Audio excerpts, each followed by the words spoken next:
नमरूद का फिर क्या अंजाम हुआ है?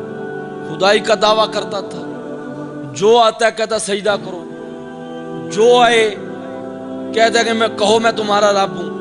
फिर इस पे जो लानत बरसी है वो क्या है? फिर आखिर में अल्लाह तबारक व तआला ने इसके दिमाग में मच्छर को घुसेड़ा है और फिर इसके दरबार का अदब लिखा गया। ये शाही अदब था। अब देखो मेरे रब की शान का हाल क्या है। इसके दरबार का अदब था कि जो भी दरबार में आए जूता उठाए और इसके सर में मारे।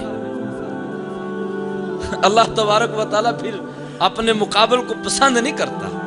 अल्लाह तबारक व तआला तकब्बुर को पसंद नहीं करता। ये उसकी चादर है, जोड़ने की कोशिश करता है, ये तकब्बुर की चादर खुद ही उसको बर्बाद कर देती है, तबाह कर देती है। इसलिए राई के सर्रे बराबर भी अपने अंदर कभी भी ख्याल भी ना पैदा करें कि हम क्या हैं।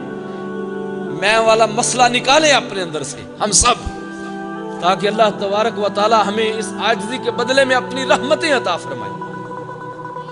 नमरूद को अल्लाह तबारक व तआला ने ये अज़ाब दिया कि उसके दिमाग में मच्छर घुसेड़ दिए। वो चाटता था ना, तो फिर जब छितर पड़ता था ना ऊपर से, फिर छितर की धमक से मच्छर वहां से उठता था और उसको चंद लम्हे के लिए सुकून मिलता था।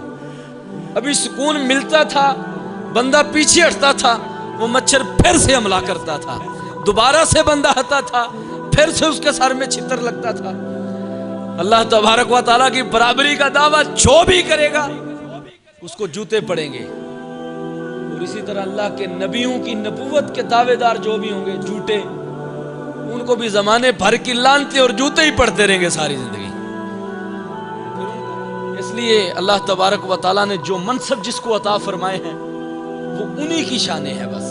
अगर कोई और उसके मद्दे मुकाबल आएगा तो अल्लाह तबारक व तआला उसको तबाह व बर्बाद कर देगा।